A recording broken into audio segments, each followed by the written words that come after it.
Fala galera, sejam bem-vindos a mais uma aula de Direito Civil. Hoje nós vamos dar sequência àquela ideia dos contratos de espécie. Então, de forma bem objetiva, vamos começar com contrato de locação. Contrato de locação, vamos pegar aqui, locação de coisas. Existe uma distinção de coisas no aspecto geral e coisas imóveis. Quando a gente pensa de coisas móveis, nós vamos falar aquelas que eu consigo levar para outro local, ao passo que imóveis, como se bem diz o nome, elas vão estar fixas.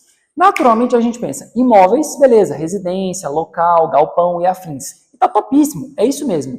Coisas móveis, aquilo que eu posso deslocar. Aqui a gente tem que fazer um adendo importante. Por quê? Quando a gente fala da disposição sobre locação de coisas, o Código Civil ele vai trazer uma previsão expressa no seguinte sentido. Olha, nesse caso eu vou estar falando de coisas móveis infungíveis. Por exemplo, uma seção de uma obra de arte, vou alugar uma obra de arte, alguma escultura, alguma coisa, para poder fazer uma amostra.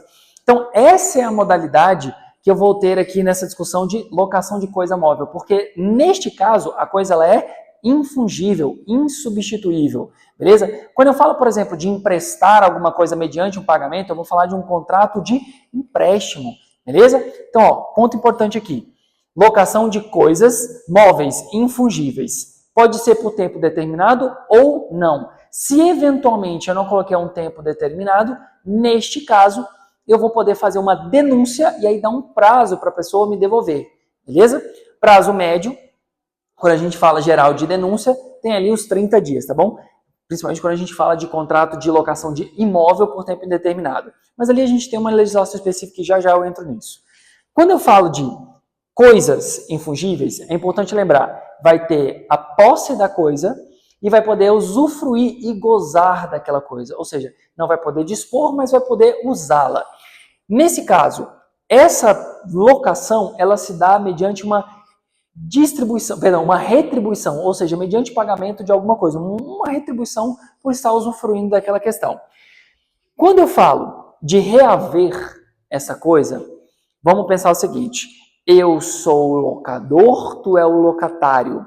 Se eu estou te disponibilizando para uso e gozo por determinado período, eu não posso reaver antes do período determinado.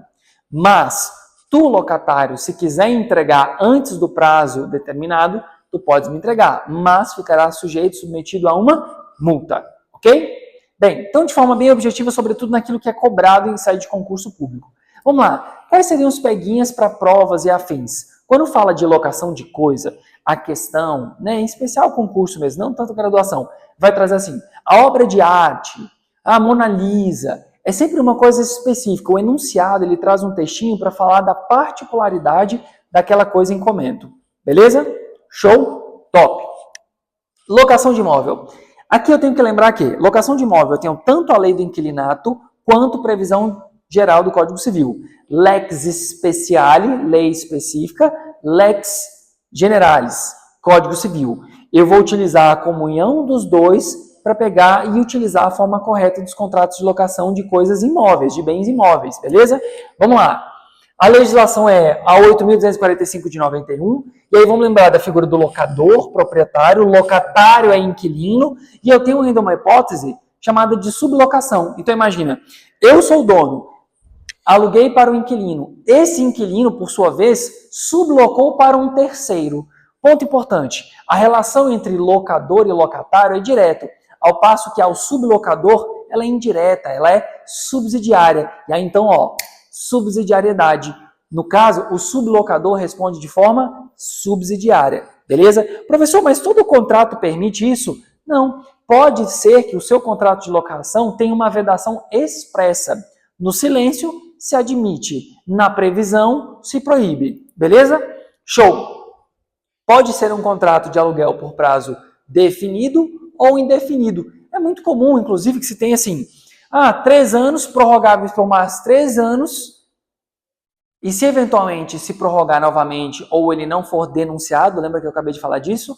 Que é uma notificação para falar, se não houver nenhum tipo de circunstância como essa, haverá uma prorrogação por prazo indeterminado. Essa prorrogação por prazo indeterminado quer dizer que as regras vão vigorando até que se tenha ali uma denúncia onde a parte vai falar, opa, eu quero reaver o bem. E aí eu dou um prazo para que a parte que está no local se retire. E se ela meteu louco, professor, não quer sair de lá, Qual é a ação? É uma ação de despejo, porque dentro dessa natureza de locação, nós temos uma natureza própria que vai trazer as regras do inquilinato, beleza? Então é uma ação de despejo. Vamos lá. Se eu tenho um locatário, ou seja, a pessoa está lá e ela quiser entregar o imóvel antes do prazo determinado, pode? Bem, pode, mediante o pagamento de uma multa. Se eu falo de venda do bem que está alugado, olha que interessante. Se eu for vender um bem que está alugado, a pessoa que está lá, o inquilino, ele tem algum direito? Tem, e esse direito é chamado de direito de preferência. O inquilino, ele deve ter a oportunidade de adquirir esse imóvel que ele está alugando em igual condição de aquisição de qualquer terceiro. Traduzindo, eu quero vender um imóvel que está alugado. Então eu falo para o inquilino, olha, eu quero vender um imóvel aqui, o valor de tanto, 300 mil. Nesse caso, essa igual condição implica dizer que se eu vendo para fora por 300, eu tenho que oportunizar para ele por 300. Se eu abaixei o valor, eu também tenho que, de igual forma, oportunizar ao inquilino. E aí fica o bizu. Se, eventualmente, o inquilino foi preterido, ou seja, não passou para ele essa oportunidade e vendeu para terceiro por esse valor, lembra, imóvel se transmite mediante registro, escritura pública de compra e venda e registro. Então, pode o inquilino impugnar, fazer o depósito daquele valor mais custas cartorárias e tomar o bem para si. Beleza? Claro, não é na força, mas estou falando em termos de direito, beleza? Show! O que mais? Você imagina que o inquilino, ele melhorou o imóvel. Essa ideia de melhorar, ela pode trazer algumas condições de benfeitorias. E aí nós vamos falar de 3 modalidades de benfeitorias. Necessárias, quando é necessária para, ela é fundamental, ela é essencial para que aquela coisa continue funcionando ou que ela não venha a desabar ou que não tenha uma circunstância mais grave. Por exemplo, arrumar uma coluna de um imóvel, uma fachada porque senão ia cair. Uma benfeitoria necessária. Pode ser uma benfeitoria útil, ou seja, algo que melhore a circunstância do imóvel. Por exemplo, colocar um ar-condicionado. E por fim, nós temos a benfeitoria voluptuária, vultuosa, luxuosa, de formosidade, de deixar mais bonito. Essa daí, ela já vou colocar ela de canto aqui, porque as benfeitorias voluptuárias, como regra, não são indenizáveis. Então, um exemplo muito engraçado. A pessoa foi lá e colocou uma redoma de ouro em um espelho. Colocou ali uma parada de ouro na pia, colocou uma moldura. Isso daqui, turma, é voluptuário. E, obviamente, o que a pessoa fez, ela pode remover, tirar, e aí não teria nenhum tipo de prejuízo. Nós tivemos um caso muito interessante que envolvia uma digital influencer, justamente num contrato de tempo determinado. Parece que ela foi lá e reformou a casa inteira e fez benfeitorias úteis e benfeitorias voluptuárias. Essas não são indenizadas. Agora vamos lá. Benfeitoria necessária. Essa daqui ela é indenizável, porque eu preciso daquilo ali para que a coisa, o bem imóvel, não caia, não seja destruído, que eventualmente ele possa continuar sendo utilizado. Então, essas necessárias são indenizáveis. Úteis. As benfeitorias úteis, a maioria dos contratos colocam o quê? Que as benfeitorias úteis precisam ser comunicadas. Ou seja, a questão do ar-condicionado e afins precisa ser comunicada. Em sendo comunicado e autorizado, beleza, ela passa a ser indenizável. Se eventualmente não tiver disposição em contrária, a útil, como regra, também não é indenizável. Beleza? Vamos lá. E se eventualmente eu fiz essas benfeitorias, e aí o proprietário quer me chutar dali, ele simplesmente pode meter esse louco? Não, porque nesse caso tu vai fazer o uso de uma prerrogativa, de um direito chamado direito de retenção. Eu tenho que sair daqui, mas primeiro me pague as benfeitorias. Fechou? Topíssimo. Solidariedade. Se eu tiver uma pluralidade de locatários, ou seja, mais de um inquilino, eles responderão de forma solidária. Garantias do contrato. Ponto muito interessante. Vamos lá. É necessário ter algum tipo de garantia? Veja bem, pode ter um tipo de garantia. Não pode ter a exigência de mais de um tipo de garantia. E quais são as modalidades de garantia? Primeiro, a questão do fiador. Pode ser requisitado um fiador. Se eu sou fiador e sou casado, eu vou olhar o regime. Comunhão parcial, comunhão universal, precisa da outorga marital, outorga uxória, do cônjuge, beleza? Se for em regime de separação convencional ou obrigatória, aí não é necessário, porque daí cada um tem um patrimônio particular. Fechou? Caução. Termos da lei, 3 parcelas. Então a caução pode exigir 3 parcelas em antecipação, que aí vai servir para eventualmente, caso tenha algum prejuízo, pode-se utilizar esse valor. Seguro fiança, cooperativa, banco e afins. Você vai contratar um seguro porque caso tu falte, e aí então o seguro vai ser acionado e ele vai cumprir eventual débito. Cessão fiduciária de cota de investimento. É a transmissão de cota de investimento, ou seja, eu tenho ali uma cessão onde eu vou garantir que caso haja falta de pagamento ou algum tipo de dano, esse tipo de investimento ele vai ser utilizado para reparar o dano do locador, proprietário. Fechou? Não posso exigir acumulação. Isso é uma norma, essa seria uma exigência de natureza ilegal, ok? Vamos lá, em termos de OAB, o que é muito cobrado aqui? Primeiro, essa questão da outorga marital ou outorga uxória, que é a autorização do cônjuge para ser fiador, ou se eventualmente o contrato de aluguel estiver falando de prazo igual ou superior a 10 anos. Precisa da autorização do cônjuge, beleza? Dispensa de multa, no caso, essa aqui é massa.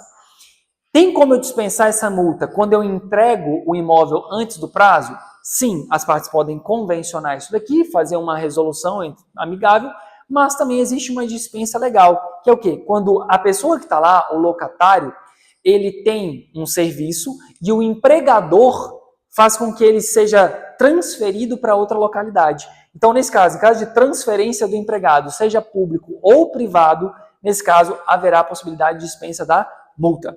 Beleza? A ação para reaver um imóvel, como eu já disse, nessa circunstância de locação, é uma ação de despejo, toma muito cuidado. E ainda temos que, caso haja morte do locatário, divórcio, separação, dissolução, o importante é lembrar, ficou alguém lá? Se ficou alguém no caso do divórcio, quem passa a ser responsável por aquele contrato? A pessoa que ficou. No caso da morte, os sobreviventes que ficaram lá vão ser aqueles responsáveis pelo contrato. Fechou? Topíssimo? Massa. Subrogação e o fiador. Subrogação significa o quê? Substituição. Então, se eventualmente o locatário ele é substituído, ou seja, o inquilino é substituído, subrogado, nesse caso, a garantia do fiador se mantém? Veja, se o fiador não se manifestar, ele passa a ser o garantidor. Agora, ele vai ter prazo justamente para se manifestar se ele vai continuar sendo um garantidor daquele contrato ou não. Professor, e se tiver uma moratória, o devedor, o inquilino, foi lá e combinou com o proprietário uma forma de pagamento diferenciada e o fiador não participou? Se o inquilino e o proprietário negociaram alguma coisa de dívida e o fiador não participou, ele fica isento dessa responsabilidade, beleza? Porque ele tem que participar para assumir a responsabilidade. Locação por temporada. Veja, muito comum. A locação por temporada ela tem uma regrinha. Máximo de período até 90 dias. Beleza? Então ali para finalidade determinada, tem um período. E aí é interessante a gente destacar essa modalidade de locação por temporada via Airbnb.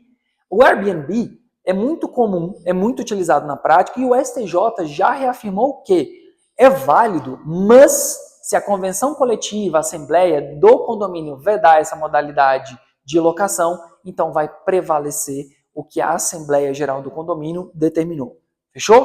Topíssimo? Máxima. Massa. Contrato de empréstimo. Contrato de empréstimo a gente vai colocar aqui, ó, duas naturezas. Uma que a gente vai chamar de comodato, que pode ser de móvel ou imóvel, e é justamente, ó, móvel e imóvel não fungíveis. E aqui você vai fazer o quê? Um contrato de comodato é aquele contratinho que tu permite que a pessoa fique num determinado bem, fique com determinada coisa a título gratuito. Então ela vai poder usufruir daquela coisa a título gratuito. E isso aqui é interessantíssimo para evitar que a pessoa está exercendo a posse, ninguém reclamou, e ela vá lá, tente depois o uso capião. Porque com a relação ao contrato de comodato, o empréstimo e uso capião, veja, há uma incompatibilidade. Se a pessoa está com um contrato de comodato, quer dizer que existe ali uma segurança, uma confiança nela. E aí, como ela está com esse contrato de comodato, nesse caso não será cabível uma ação de uso capião para depois tu perder a propriedade da coisa. Beleza? No caso de num comodato, é importante lembrar, ó, o prazo ele pode ser definido ou não. Se ele for definido e a parte não sair, não te entregar a coisa, nesse caso ela incorre em mora. E essa demora, ela vai poder ser cobrada, ela vai poder inclusive ser submetida ao pagamento de aluguel por estar utilizando a coisa. Então eu posso cobrar caso haja um contrato de comodato e a pessoa não te entregou quando exaurido o prazo estipulado, então tu podes cobrar dela um valor pelo uso, pelo gozo unilateral, beleza? Se eventualmente for um contrato de tempo indeterminado, enquanto demandar a necessidade dela do comodato, ela vai acabar fazendo uso daquela coisa, beleza? E se eu estiver falando aqui de uma ação para reaver esse bem. A ação para reaver esse bem, oriundo de contrato de comodato, é uma ação de reintegração de posse. Fechou? Topíssimo? Agora vamos lá. Contrato de empréstimo de mútuo. Esse aqui é o mais comum. E o mais comum que é cobrado em prova, a gente fala de mútuo, que é empréstimo de valores. Porque veja, eu estou transferindo um bem fungível, e aí nesse caso, ó, ele é obrigado a restituir a coisa. Mas, se eu emprestei dinheiro, eu vou receber a mesma cédula? Não. Eu vou receber gênero, qualidade e quantidade. Então, quando a gente fala do empréstimo bancário, nós falamos de um contrato de mútuo, beleza? Um contrato de mútuo onde a parte vai estar emprestando a outra do antimutuário, e aí nesse caso, a pessoa que vai estar recebendo aquele valor, e aí ela depois precisa devolver da mesma qualidade, gênero e quantidade, ok? Só que o professor, peraí, como é que funciona isso? Porque dinheiro ele não muda, ele não atualiza? Esse é um ponto interessante. Então, ó, presta atenção. Salvo disposição do contrário, o artigo 406 do Código Civil, alteração de 2024, diz que a taxa de atualização será a taxa Selic, ok? Então, tome nota. Taxa utilizada será a taxa Selic quando da falta de estipulação de forma diversa, ok? Predomina-se a vontade das partes, mas na ausência, Selic. Qual que é o prazo com relação a mútuo? Bem, a norma vai trazer o seguinte: as partes podem convencionar para quando que tu tens que pagar, devolver a coisa, mas na falta, vou utilizar o período da próxima colheita ou, falando em dinheiro, prazo de 30 dias, beleza? Lembrando que o mútuo, o empréstimo de valores, pode ser gratuito ou oneroso, ok? Vamos lá. Aí temos uma questãozinha envolvendo menor. Empréstimo envolvendo menor. Vamos lá. Como regra, se não tiver autorização e foi feito esse mútuo em prol do menor, a gente tem que pontuar o seguinte: a ausência da autorização daquele que representa o menor vai fazer com que não haja o dever de restituir. Mas, se eventualmente, regra do 588, se eventualmente esse ato for convalidado depois, ou se esse valor de mútuo ele foi feito em prol do menor, ou se eventualmente para sua subsistência, ou ainda foi feito de má fé, nesse caso haverá sim a possibilidade de buscar reaver esse montante. Beleza? Regrinha do artigo 588 já foi cobrado uma vez na prova do AB, e o ponto principal era o quê? Sobre a hipótese de convalidar depois, ou seja, de dar autorização depois. Fez o empréstimo, depois foi lá e convalidou, autorizou no momento posterior. Beleza? Aí nesse caso tem a obrigação de reaver. Exato, então falei aqui, ó, de forma super célere, nossa aula de hoje. Agradeço a presença de vocês e até a próxima.